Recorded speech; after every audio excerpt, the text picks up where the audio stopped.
Hi everyone, in this YouTube video I'm going to be sharing 3 simple exercises that can help you really improve your colored pencil drawings quickly. Now each of these exercises I have designed to help you with some of the most important techniques that are going to be really helpful for you in your drawings. So let's get started.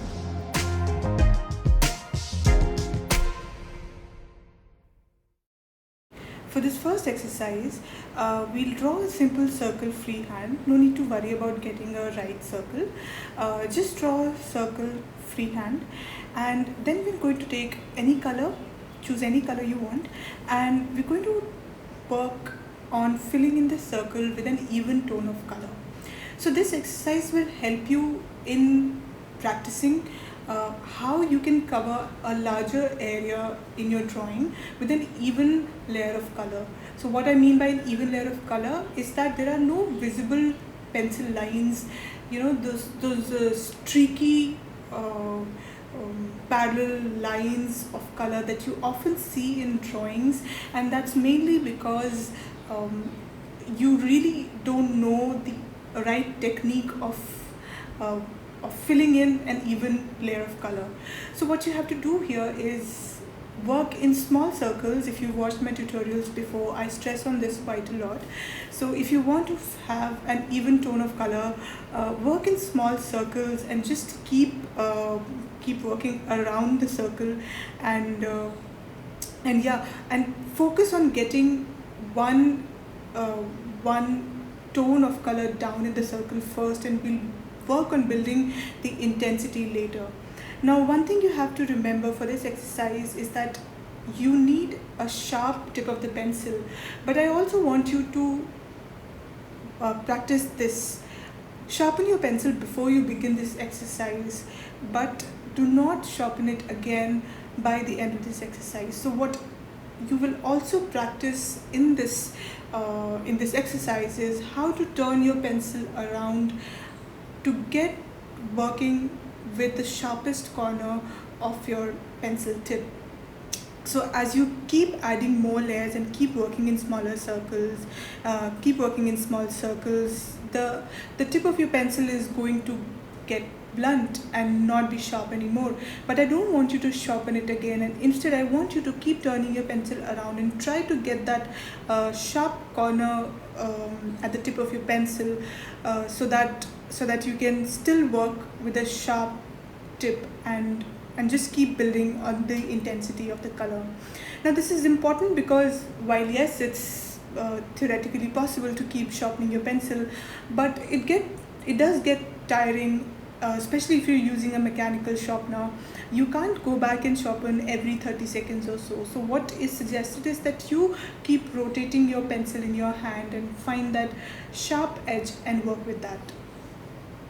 So by this point, I have already added 2 layers of color, and I'm now working on the 3rd layer.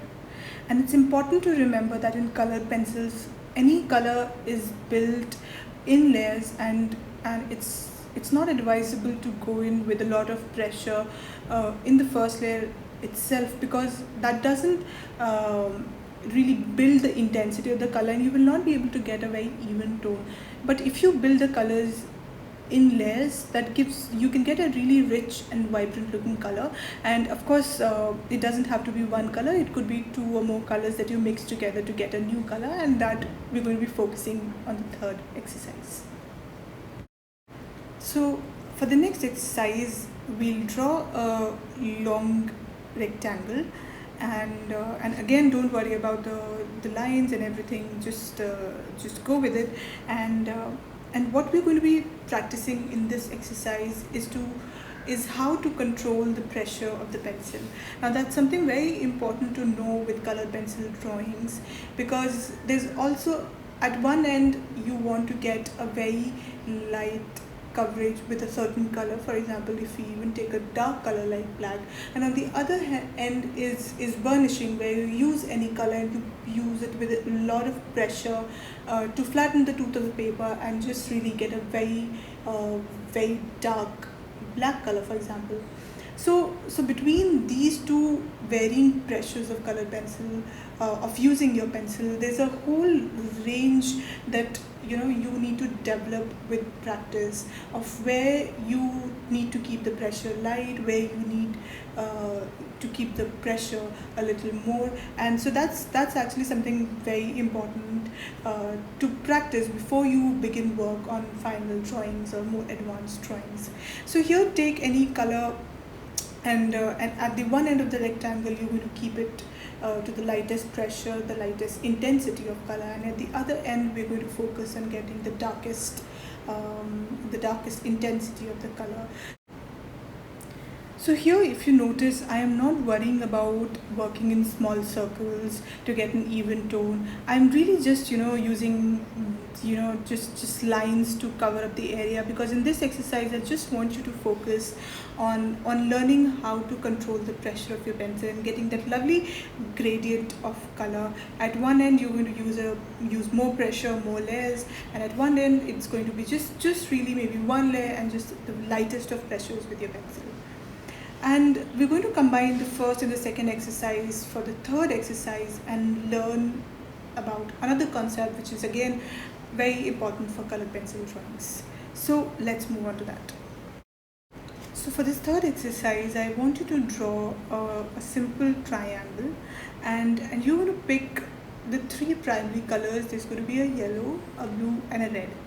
And what we're going to do is we're going to put these three primaries at the three corners of the triangle, and what we're going to practice in this exercise is blending the colors, mixing the colors through layering.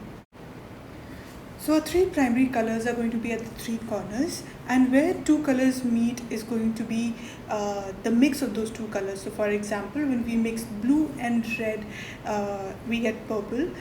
So where these two colors meet, sort of at the center of these 2 points, is going to be a purple. For the yellow and the red, there's going to be orange, and for the green, for the yellow and the blue, there's going to be green.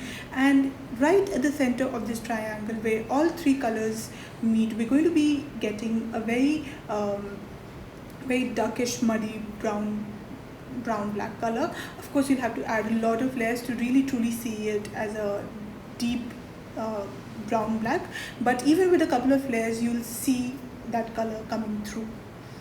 Now, the fact that I started using blue and red first before the yellow is not just a random thing that happened. So the light colors actually sometimes act as a resist. So if you lay down the light color first and then you add a dark color on top of it, you might not always be able to get a very even layer of the darker color on top. So what I personally prefer to do, so for example in this case, if I want to mix an orange, I will lay down a light layer of the red first and then the yellow, and then sort of keep layering in that order. So here I'm starting to again add more layers and make each color, red, yellow, and blue, darker, so that the mixing points of each of the two colors, and of course the three colors at the center of the triangle, becomes darker and more vibrant.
So do practice these 3 exercises, and if you have any more questions, drop them in the comments below, or you can send me a DM on Instagram. My handle is @PrernaDraws. And if you have any ideas about what you would like to learn next through my YouTube videos, again, drop them in the comments below.